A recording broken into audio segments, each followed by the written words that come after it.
Hoy comenzamos una nueva serie titulada Los Misterios de Dios. Y cuando estoy anunciando yo que vamos a hablar acerca de los misterios de Dios, imagínense ustedes que el Dios cuyos pensamientos son más altos que los nuestros y cuyos caminos son muchísimo más grandes que los nuestros, que Él haya puesto aquí en 66 libros, que es el compendio de los cuales la Biblia está formada, sus pensamientos. Entonces, cuando venimos a la Biblia, no estamos leyendo a Carlos Marx, no estamos leyendo a Sigmund Freud, ni a Friedrich Nietzsche, ni a Stephen Hawking, ni a Richard Dawkins, ni a ninguno de los más grandes pensadores, filósofos, escritores que tú me puedas mencionar. Cuando venimos a la Biblia, estamos introduciéndonos ni más ni menos que en la mente de Dios. Yo cuando comencé a comprender eso hace algunos años, comencé a tener ese temor santo, respetuoso, de venir a la Biblia y siempre orar antes de abrirla y decirle: Señor, como dice el Proverbios 8, justas son las razones de mi boca, no hay nada torcido ni perverso en ellas. A todos los que entienden son rectas, y a los que han alcanzado la sabiduría lo van a entender. Entonces, caminar con Dios es la aventura más grande que un ser humano pueda tener. Hace algunos años, en los 60 del siglo pasado, hubo un gran filósofo, científico, astrofísico, que fue el que diseñó el cohete que llegó a la Luna en 1969. Su nombre, Wernher von Braun. Él era un alemán nacionalizado norteamericano, y todos los días ahí en la NASA, Wernher von Braun tenía estudios de la Biblia con todos los ingenieros, astrofísicos, astrónomos, etcétera, etcétera, que compusieron y estuvieron en este proyecto tremendo cuando el hombre pisó la Luna. Y él escribió las siguientes palabras y dijo: caminar con Dios es la aventura más grande que un hombre pueda tener. Conocer a Dios, el más delicioso de los afectos, y entender a Dios, el misterio más grande del pensamiento humano. Así que pienso que la mayor parte de ustedes que nos están escuchando son cristianos, pero hay cristianos de diferentes niveles. Hay cristianos de kindergarten, hay cristianos de preprimaria, de primaria, de secundaria, de preparatoria y de carrera, de doctorado, etcétera, etcétera, porque caminar con Dios es ilimitado y podemos llegar a los niveles insospechables que ni siquiera nos imaginábamos que la mente humana pudiera de llegar. Así que ahora que entendemos esto, sabemos que en este libro hay misterios. Y la palabra misterio, musterión en el griego, significa algo que no ha sido revelado en el Antiguo Testamento. O sea, en el Antiguo Testamento entramos a un mundo de guerras, de un tabernáculo, de ofrendas, de sacrificios, que el sacerdocio levítico, lo impresionante de los primeros capítulos del Génesis, donde se nos describe la creación humana, la diferencia entre nosotros y los animales. Y detrás de todas estas cosas, los que ya han estudiado el Antiguo Testamento han encontrado, ¿verdad?, ¿qué significa eso de las ofrendas y el sacrificio de sangre? Misterios. Misterio, está lleno de misterios. Y cuando entramos al Nuevo Testamento, Dios escoge a los apóstoles para a ellos, bajo el Nuevo Testamento, comenzar a revelarles los misterios escondidos bajo el Antiguo Testamento. Y a uno de los apóstoles a quien Dios le dio la revelación de más misterios fue al apóstol Pablo. Abran sus Biblias, por favor, en el libro de Efesios, capítulo 3, y veamos rápidamente esta verdad. Efesios, capítulo 3, y dice así: por esta causa, yo, Pablo, prisionero de Cristo Jesús por vosotros los gentiles, si es que habéis oído de la administración de la gracia de Dios, que me fue dada para con ustedes, que por revelación me fue declarado el misterio, como antes lo escrito brevemente, leyendo lo cual puedan entender cuál sea mi conocimiento en el misterio de Cristo. Misterio que en otras generaciones, o sea, en las generaciones anterior a él del Antiguo Testamento, no se dio a conocer a los hijos de los hombres, como ahora es revelado a sus santos apóstoles y profetas por el Espíritu, que los gentiles son coherederos y miembros del mismo cuerpo y copartícipes de la promesa de Cristo Jesús por medio del Evangelio. En otras palabras, a Pablo se le revela que no solamente Dios vino por los judíos, como aparece en el Antiguo Testamento, y es un misterio por qué Dios escogió a los judíos, lo cual ya hemos explicado anteriormente, porque si hubiera sido los mexicanos, los hondureños hubieran dicho, ¿y por qué no a nosotros? Y si hubiera escogido a los franceses, los italianos hubieran dicho, ¿y por qué no a nosotros? La cuestión es que Dios escoge a un grupo étnico, geográficamente localizado, en uno de los puntos más pequeños geográficamente del globo terráqueo, para a través de los judíos formar una familia, la primera familia que se formó, después formar un estado, después una nación y finalmente, ¿verdad?, a través de ellos traer a Jesucristo y las Escrituras como las tenemos hoy en día.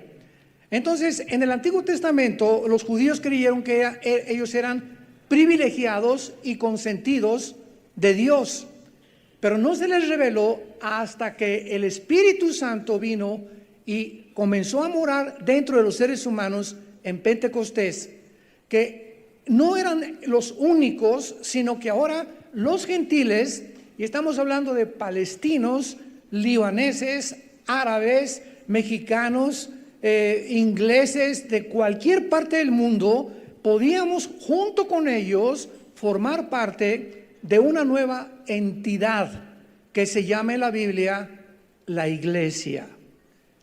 ¿Qué cosa es la iglesia? Viene de un prefijo griego ekklesia. Ek es un prefijo que significa hacer a un lado o sacar. Iglesia es un conjunto de personas o un grupo o una asamblea. Entonces, ¿qué es la iglesia? Es un conjunto de seres humanos que han sido puestos aparte, no físicamente, porque el error tan grande fue irse a monasterios, irse, ¿verdad?, a conventos, con la cosa de, pues si me aíslo del mundo, voy a encontrar a Dios, cuando la Biblia nos dice todo lo contrario, que no estamos en el mundo, pero debemos vivir en el mundo para hablarle a la gente de Cristo. Entonces la iglesia es un grupo de personas que espiritualmente Dios nos pone aparte, nos pone en una escuela, nos mete en un desierto para probarnos, nos comienza a entrenar para que podamos nosotros ya, al conocer a Cristo, teniendo 4 o 5 años en Cristo, regresar a tu familia, a tu escuela, a la sociedad y hablarles del mensaje más glorioso que Dios escondió a través de la historia. Que de tal manera amó Dios al mundo que dio a su Hijo unigénito, para que cualquiera de ustedes que en Él crea no se pierda, mas tenga la vida eterna. Si tú eres parte de la iglesia, si tú te llamas cristiano, tú eres un testigo de Dios.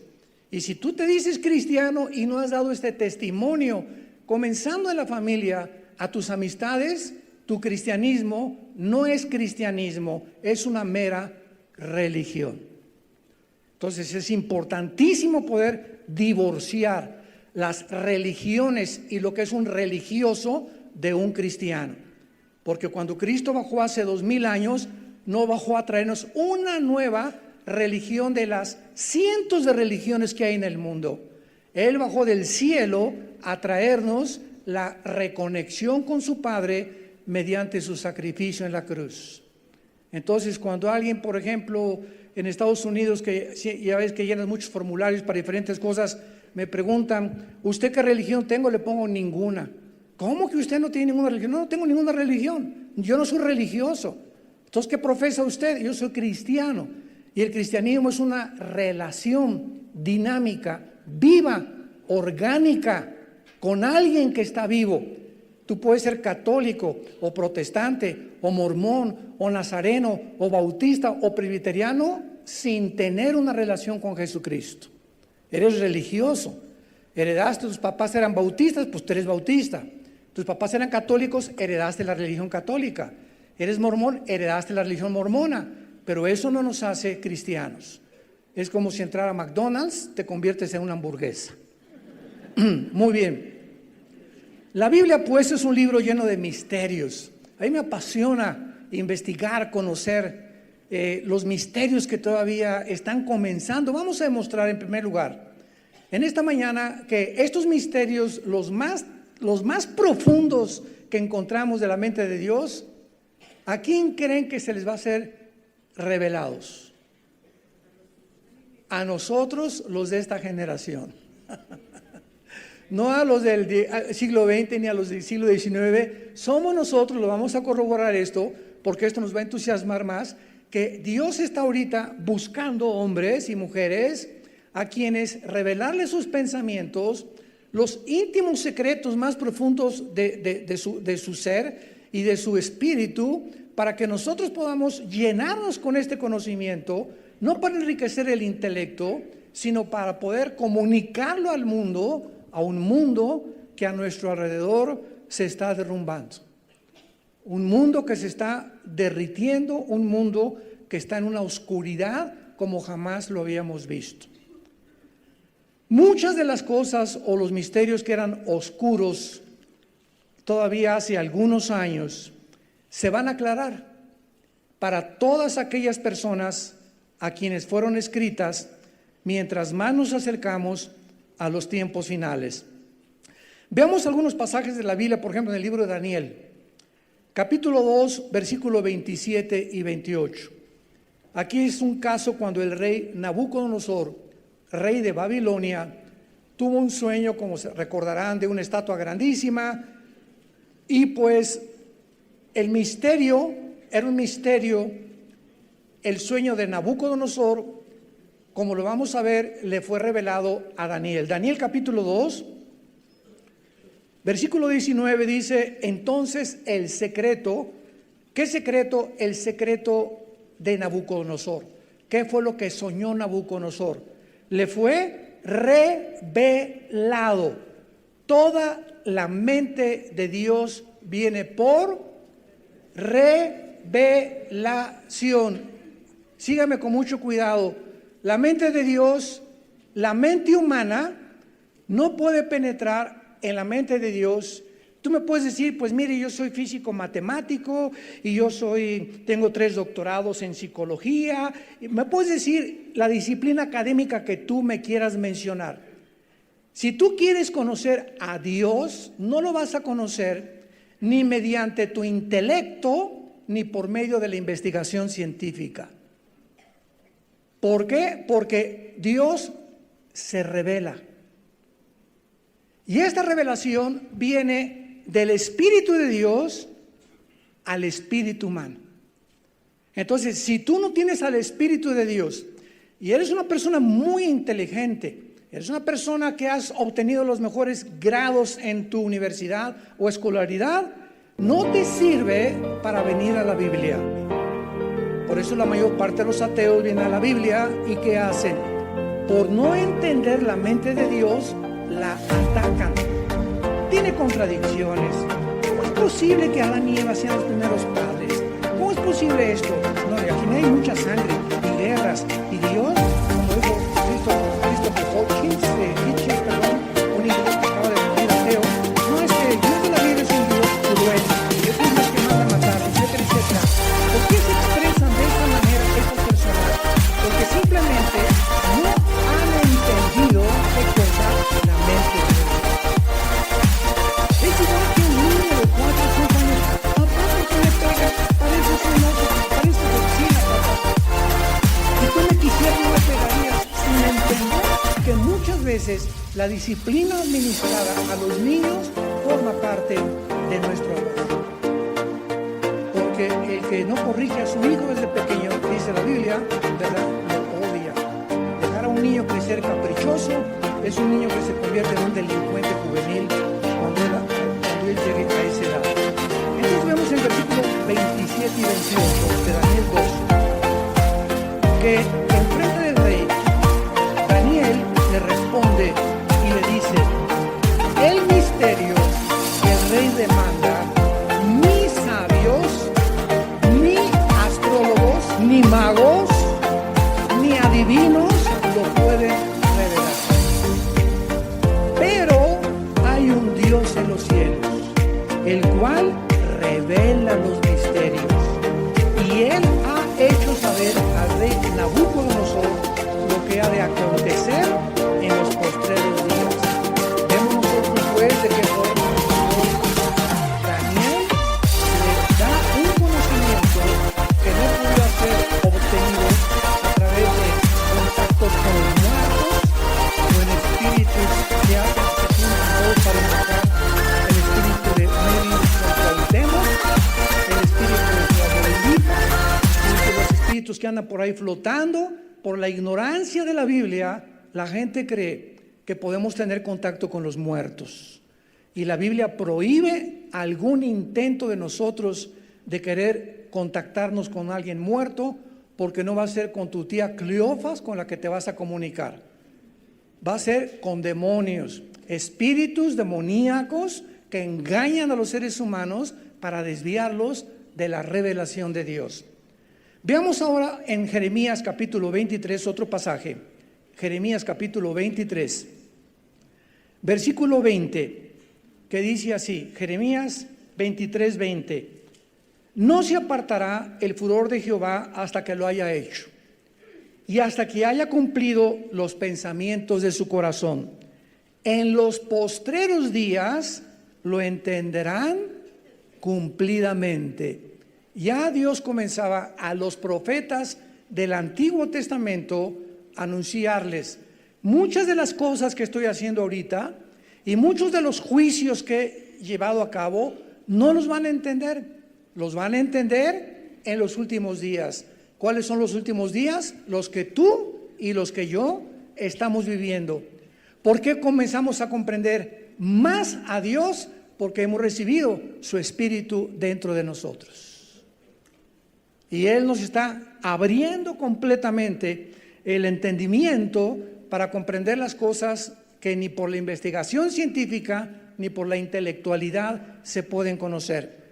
Vean ustedes ahí mismo en Jeremías, el capítulo 30, versículo 24.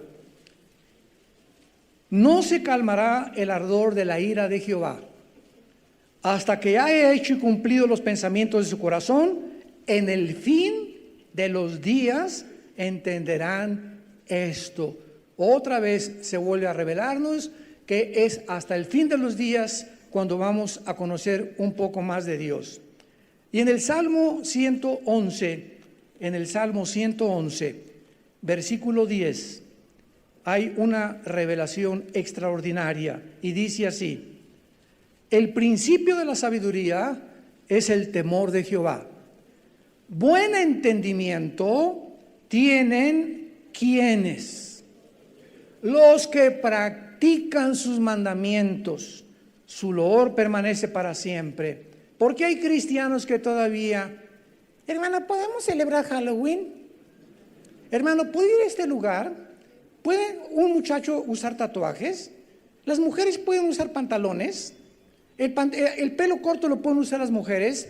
Y están en un nivel, ¿verdad? O sea, no han entendido lo elemental, están en kinder todavía, haciendo preguntas que ya pertenecen a kindergarten. ¿Por qué? Porque no entienden todavía la mente de Dios. No han comprendido Romanos 14, 1 Corintios 13, etcétera, etcétera, por su falta de madurez.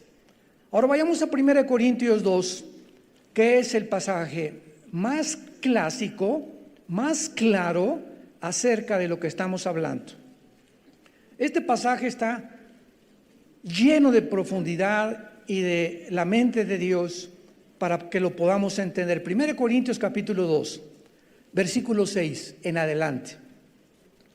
Sin embargo, hablamos sabiduría entre los que han alcanzado madurez. O sea, si yo predico ahorita este mensaje de Dios y te hablo de los misterios de Dios y tú no los entiendes, ¿por qué no los entiendes? Porque no has madurado, no has alcanzado la madurez. A un niño de 5º año de primaria, trata de enseñarle álgebra integral. O a un niño de 6º año de primaria, trata de enseñarle cálculo diferencial. ¿Cuál es el problema? Tiene un cerebro igual que el tuyo, que el mío, pero un niño de 5º año de primaria o uno de 6º no alcanza a comprender el álgebra integral o el cálculo diferencial porque no ha madurado todavía y no ha pasado ese nivel de comprensión de matemáticas. Entonces, así es espiritualmente. Hermano, ¿me pueden decir la predestinación? ¿Cuántos años tienes en Cristo? 2 años, estás chamaco. O sea, queremos muchas veces querer tener respuestas que van más allá de nuestra comprensión porque nos falta madurez. Entonces necesitamos paciencia y crecer en el conocimiento de Dios, como lo dice el Salmo. Entonces, esta sabiduría, dice Pablo, es para los que han alcanzado madurez. Y sabiduría no de este siglo, no es de este mundo. No la encuentras en Sócrates, ni en Platón, ni en Demóstenes, ni en Aristóteles, ni en Julio Verne, ni en ningún hombre que me puedas mencionar. Los pensamientos de Dios no los tiene nadie más que los tiene la Biblia y los hombres a quienes Dios se los reveló en las Sagradas Escrituras. Entonces, la sabiduría de la Biblia no es de este mundo, choca contra la sabiduría humana, porque la palabra de la cruz es locura al que se pierde, 1 Corintios 1:18. Entonces, no es de este mundo la sabiduría de Dios. Y sí, continúa, ni de los príncipes de este siglo que perecen, mas hablamos sabiduría de Dios en misterio. O sea, los pensamientos de Dios están escondidos. Están escondidos, están ocultos a las mentes humanas que no han madurado. Y que Dios tiene como recompensa a los que le buscan y a los que caminan con Él. Es una sabiduría escondida a la mente más inteligente y más intelectual que me puedas mencionar. Y dice, la sabiduría oculta, la cual Dios predestinó antes de los siglos para nuestra gloria, que ninguno de los príncipes de este siglo conoció, porque si lo hubieran conocido, nunca hubieran crucificado a Cristo. En otras palabras, si el diablo que se metió a Judas hubiera sabido que la muerte de Cristo en la cruz del Calvario, ese espectáculo tan horrible que era la cruz de Cristo, hecho un guiñapo humano, le sangraba desde la cabeza hasta los pies la sangre. Si el diablo hubiera sabido que ahí se encontraba la sabiduría de Dios y que era la muerte de Cristo lo que lo iba a vencer, nunca se hubiera metido a Judas. Si lo hubiera sabido, ni de chiste agarra a Judas y se mete en él, como dice Juan capítulo 13, que se metió el diablo a Judas y lo fue a vender por 30 miserables monedas de plata. O sea, ni siquiera Satanás, Lucifer, el príncipe de las tinieblas, con los demonios y con los ángeles que tiene, ni siquiera ellos conocen lo que Dios nos quiere a nosotros iluminar para saber. ¡Qué barbaridad! Y dice el versículo 10, pero Dios otra vez nos la reveló. Todo viene por revelación, por el Espíritu, porque el Espíritu todo lo escudriña o todo lo investiga, aún lo profundo de Dios. O sea, ¿quién conoce la mente de Dios? Su Espíritu. ¿Quieres conocer la mente de Dios? Ok, su Espíritu tiene que entrar a tu espíritu, como lo vamos a ver a continuación. Porque ¿quién de los hombres, versículo 11, sabe las cosas del hombre, sino el espíritu del hombre que está en él? En otras palabras, este fue el dilema del doctor Sigmund Freud.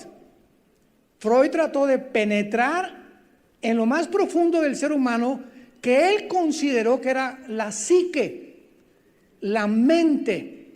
Y dijo Freud, si yo puedo penetrar la mente humana y llevarlo al inconsciente a través del hipnotismo, porque así comenzó él hipnotizando a los pacientes que él tenía de neurastenia y histéricos, etcétera, etcétera, y los regresaba al consciente. Se dio cuenta que él mismo, Freud, era una persona que se levantaba a las 2 de la mañana gritando y le decía a su esposa que veía visiones, y era un hombre neurasténico, el padre de la psicología, Jesús, María y José y el burrito que los acompaña, pa' maestrín, como decimos en mi tierra.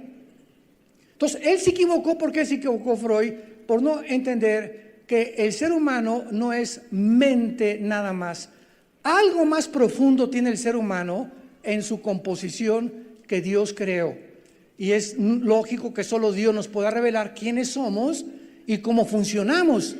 Entonces la Biblia nos dice, es el único libro que nos dice que somos un espíritu. Y lo puedes apuntar: soy un espíritu, tengo un alma, o sea la mente, y vivimos dentro de un cuerpo.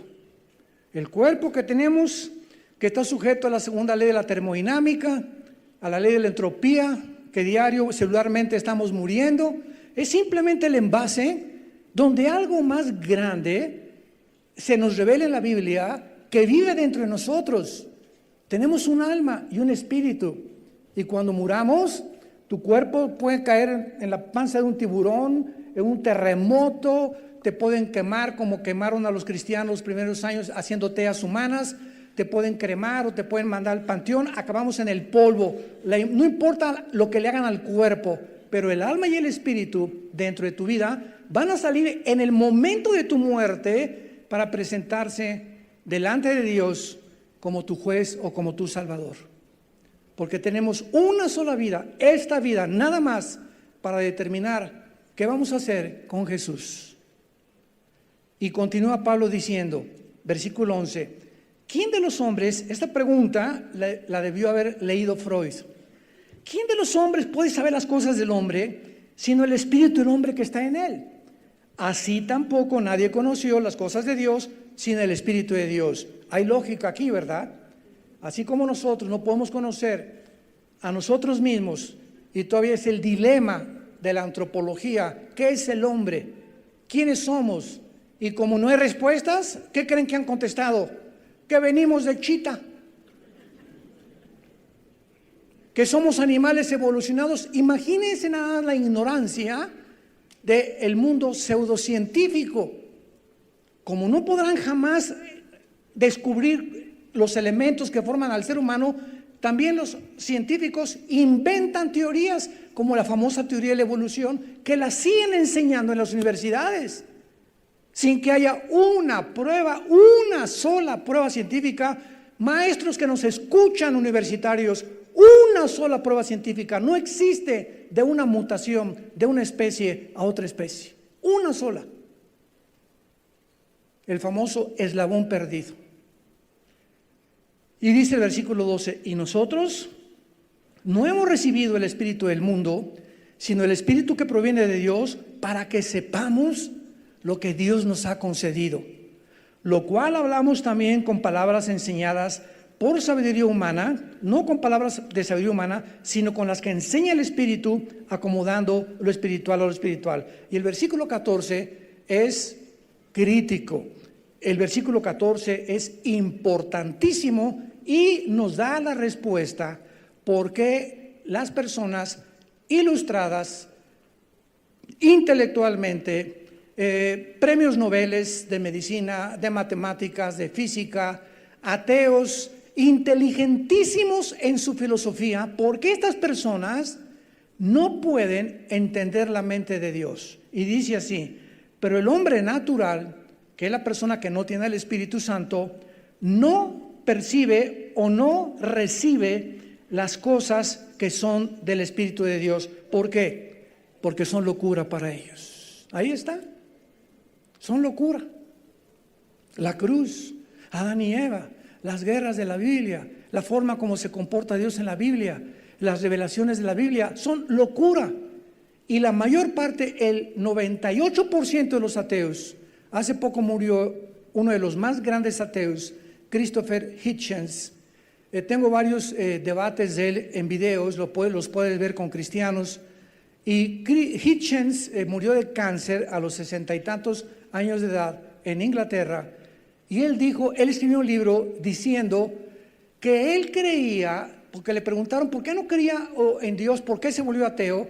Y él dijo lo siguiente: porque las religiones son el veneno del mundo. Así lo dijo él. Antes que él, otro revolucionario comunista, Lenin, en 1920, cuando inició la revolución bolchevique, Lenin usó esta frase: la religión es el opio de los pueblos. Yo a Lenin y a Hitchens les digo amén y amén. Así es. Y Hitchens decía: es que vean ustedes lo que la religión hace. Los 19 musulmanes radicales en el año 2001, el 11 de septiembre, se fueron contra las torres de Nueva York, dice Hitchens en su libro, porque ese es el radicalismo de las religiones. Estaban fanatizados, y ¿cómo pueden llamarle una religión cuando se van contra las torres? Eso es lo que hacen las religiones, dijo él. Y también dijo: miren lo que hizo la iglesia romana, la iglesia católica. Durante casi 300 años, la Inquisición con Torquemada en España mataron a más de 300,000 seres humanos porque no obedecían al Papa. Los destazaron, les sacaron las uñas, les cortaron el pelo, los quemaron vivos en la famosa Inquisición. Y después dice Hitchens, ¿qué hizo la Iglesia Católica en Jerusalén? Mandó en los cruzados, en la época de las cruzadas, mandó a todo un ejército encabezado por San Ignacio de Loyola. Le pusieron San Ignacio, era un santo, para matar a todos los musulmanes y sacarlos de Jerusalén. Entonces, estos ejemplos de la historia, de lo que ha hecho la religión, tienen toda la razón, pero no es la religión la que Jesús nos vino a traer lo que Él es con su Padre y la relación que podemos tener con Dios. Cuando yo estaba explicando esto en una universidad hace algunos años, un estudiante se paró y me dijo: bueno, pero ¿qué acaso cuando habla usted de religión, o cuando los periodistas? Entonces, ignorancia tremenda. Y cuando los noticieros de televisión dicen la religión cristiana, ¿qué no siempre que se menciona religión se une con la palabra Dios? Y le dije: miren nada más cuánta ignorancia. El budismo es una religión atea. ¿Atea? Así es, el budismo es una religión atea. ¿Y por qué se considera una religión cuando es atea? En otras palabras, el comunismo, la ideología comunista, está considerada también una religión, una ideología de izquierda, y es atea, materialista, humanista y sintoísta, si es que se van al oriente. Pero entonces no necesariamente cuando hablamos de religión hablamos de Dios.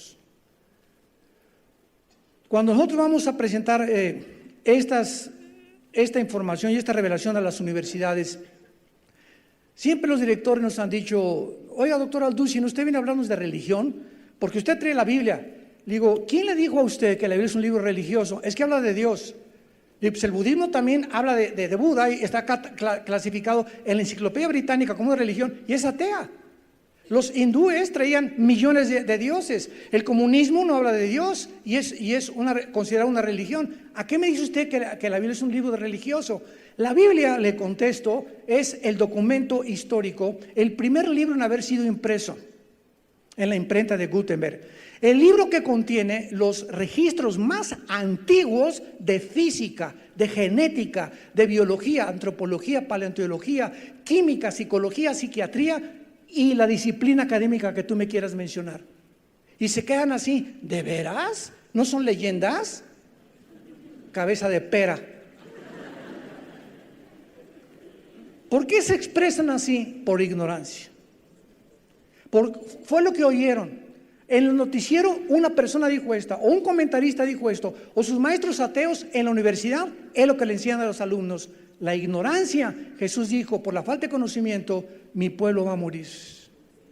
Y Jesús dijo: cuando tú conozcas la verdad, esta verdad que se encuentra en Jesucristo, te hará libre. ¿Libre de qué? De las religiones, del paganismo, de las tradiciones que hemos heredado, de los programas que nos metieron en el input en nuestro cerebro equivocados, que nuestros papás, nuestros hermanos, nuestros maestros, somos los programas que nos han metido y por eso funcionamos como funcionamos. Tú eres lo que eres porque así eres en tu corazón. Tu filosofía dicta completamente tu psicología y tu psicología tu conducta. Muy bien, veamos ahora dos ejemplos de estos misterios en el Nuevo Testamento que en el Antiguo Testamento no se conocieron. Uno, la iglesia, como ya lo acabamos de mencionar. No lo hicieron porque no les fue revelado ni a Jeremías, ni a Daniel, ni a Habacuc, ni a Amós, ni a Zacarías, etcétera, etcétera. Nadie en el Antiguo Testamento sabía que iba a venir un grupo o una entidad nueva llamada la iglesia. Y nosotros vemos que fueron los apóstoles los que lo pudieron entender. Y lo podemos comprobar porque en Hechos 1:6, cuando ya Cristo está ascendiendo a los cielos, ¿cuál fue la última pregunta que estos cabezones le hicieron a Cristo? Y hubiéramos estado nosotros en la misma posición. Ya que lo vieron resucitado y todo, le preguntaron: ¿restaurarás el reino cuando vengas? Seguían pensando que después de Israel seguía el reino mesiánico, y como Cristo no lo cumplió y murió en la cruz, le preguntaron que si iba a regresar. No vieron que había un intermedio entre el reino milenial y la época de la iglesia que tú y yo estamos viviendo.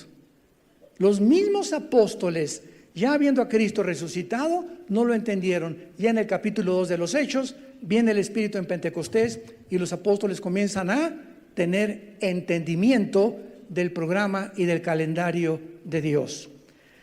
Y el otro es el arrebatamiento o el famoso rapto de la iglesia. El rapto de la iglesia no se había revelado en el Antiguo Testamento. Hay figuras en Enoc. Acuérdense que en el capítulo 5 del Génesis, Enoc fue arrebatado a él solo, y Elías, que vino una carroza de fuego y se llevó a Elías. Son dos ejemplos de dos seres humanos que subieron al cielo sin morir y que son tipos del rapto. Pero la doctrina del rapto per se o en sí no fue revelada en el Antiguo Testamento. Vean 1 Corintios 15, versículos 51 y 52, que esta doctrina le fue revelada exclusivamente, no a Mateo, no a Marcos, no a Lucas, no a Santiago, no a Pedro, a ninguno de los apóstoles les reveló Dios el rapto de la iglesia más que a Pablo, como él se consideraba el último de los apóstoles. Dice 1 Corintios 15, 51, aquí os digo un misterio. ¿Por qué Pablo le llama misterio a lo que va a revelar? Porque no se había revelado en el Antiguo Testamento. Esta doctrina estaba escondida en el Antiguo Testamento. ¿Cuál es este misterio? Que no todos vamos a dormir, sino que todos seremos transformados. ¿Cuál es el misterio? Que va a haber una generación de seres humanos, que tal vez seamos nosotros, que no vamos a saber lo que es morir. De repente, millones de seres humanos van a desaparecer en el planeta Tierra, millones de personas. Pilotos se van a estrellar porque los pilotos del avión desaparecieron. Accidentes de tráfico porque los choferes desaparecieron. Todos los niños menores de edad van a desaparecer. Y la gente va a comenzar a buscar, ¿qué pasó? ¿Qué pasó? ¿Qué creen ustedes que van a contestar? ¿Se acuerdan? Se los llevaron los ovnis, ¿verdad? Esta aparición de los supuestos extraterrestres desde 1946 no es coincidencia.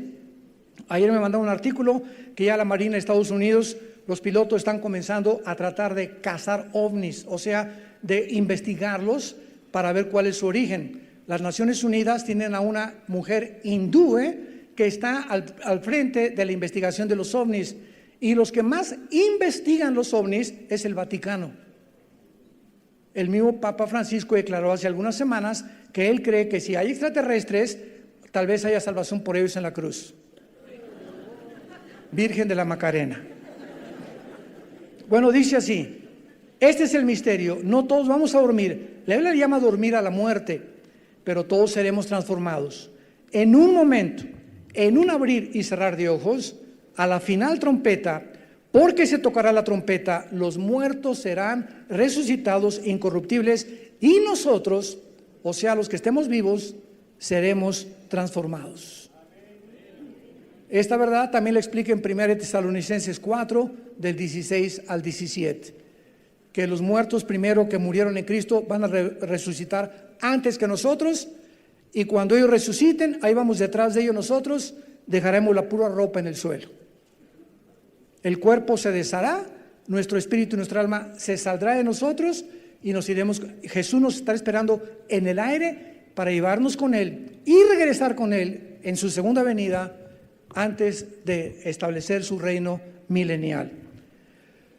Muy bien, ahora veamos nosotros algunos pasajes rápidamente claves que nos hablan acerca de los misterios que Cristo fue el primero en comenzar a revelarlos. Mateo capítulo 3.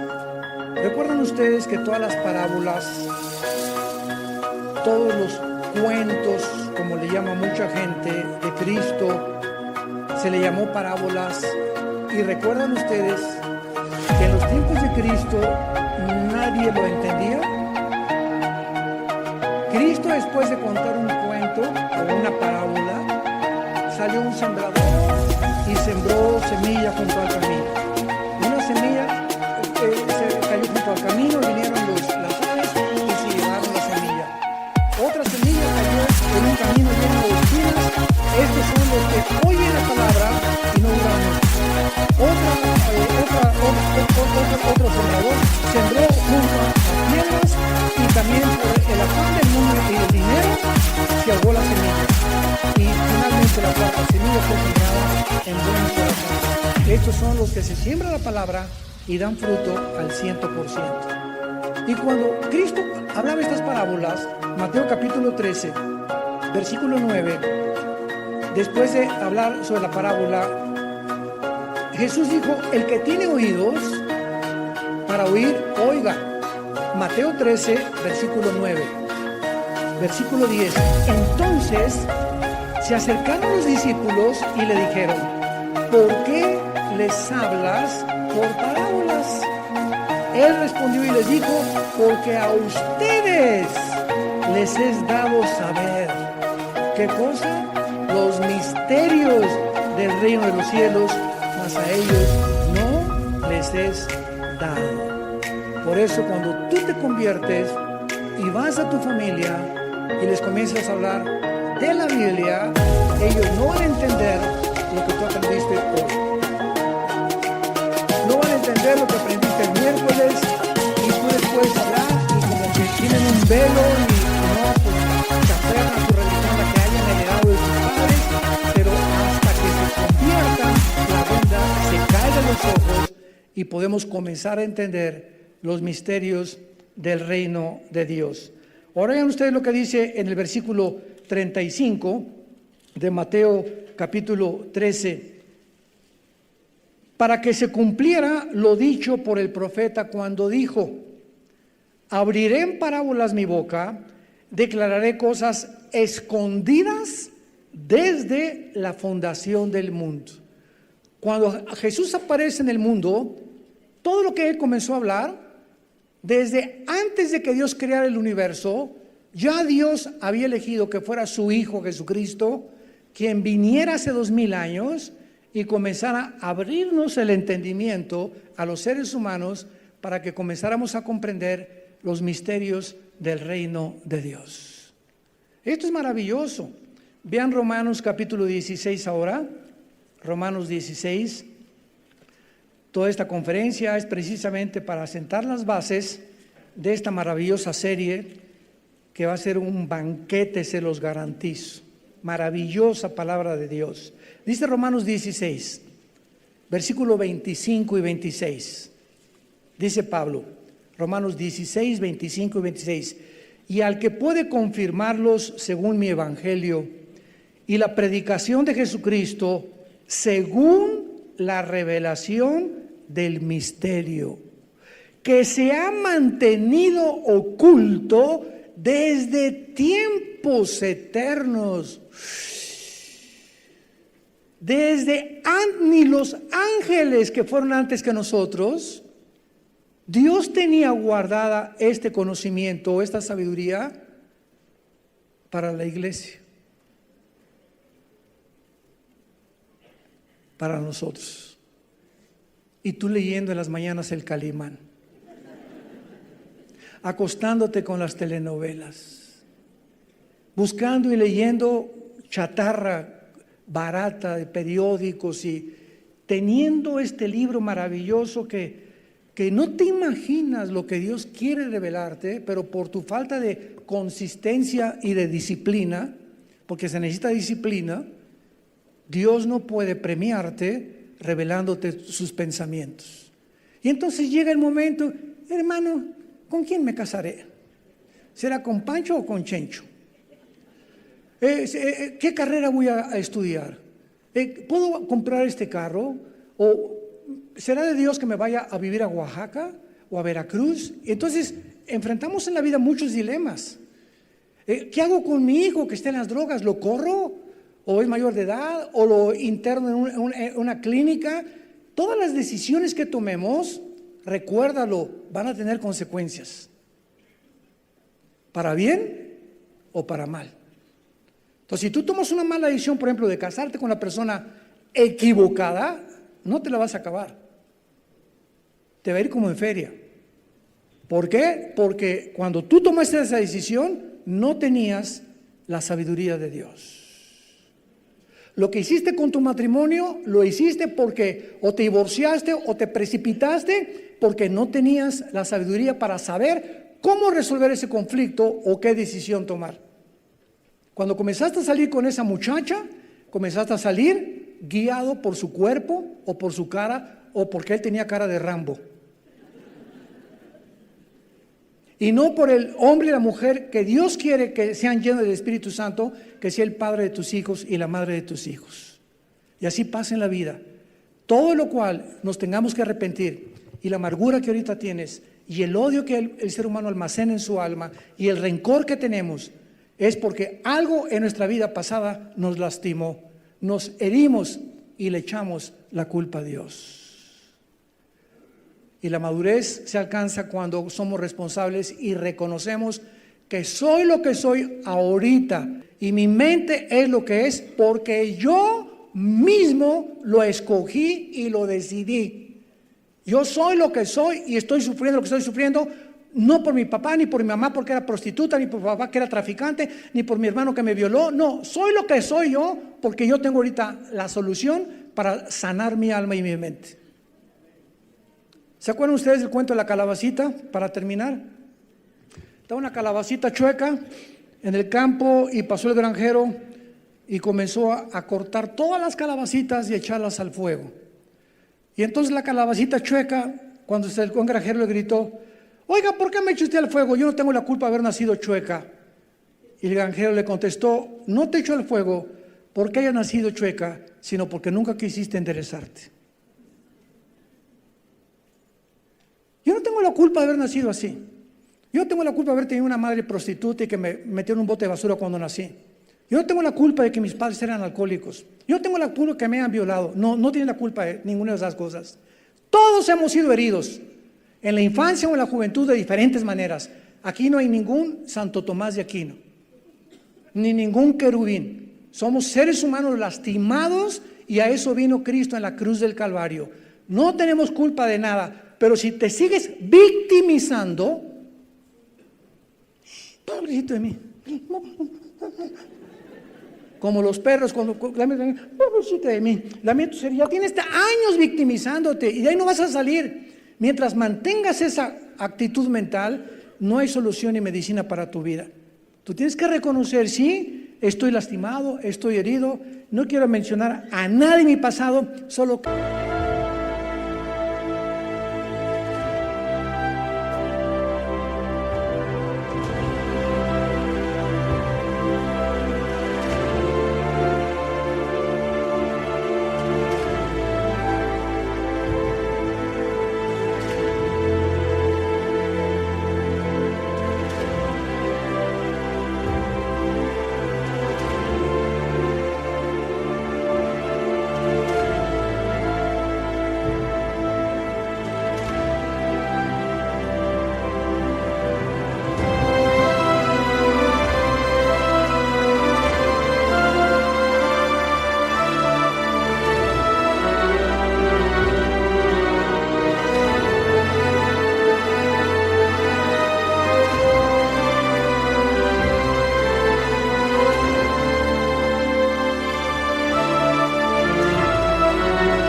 que en una cruz alguien murió que se llama Jesús y Él quiere entrar hoy a mi vida, hoy, ahorita, en este momento, y darme esa sanidad, esa medicina que mi alma necesita para convertirme en una nueva criatura.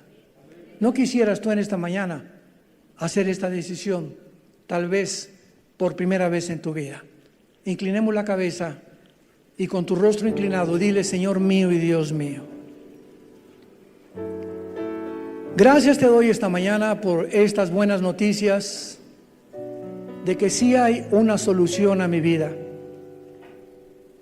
de que sí hay una medicina para las heridas de mi alma, para las emociones y mis sentimientos. Y esta medicina no se encuentra en pastillas tranquilizantes, ni en el psicólogo, ni en el psiquiatra, ni en ningún ser humano. Se encuentra en ti, Señor Jesús, Hijo de Dios. Ahora comprendo que en esa cruz, con tu sangre preciosa, pagaste por mis pecados. Y te pido que en este instante entres a mi vida, porque creo que a los 3 días la muerte no te pudo retener. Venciste la muerte y resucitaste para darme la esperanza en la cual voy a permanecer firme hasta el fin.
De que algún día yo también, cuando yo muera y me llames a casa, volveré a vivir junto contigo.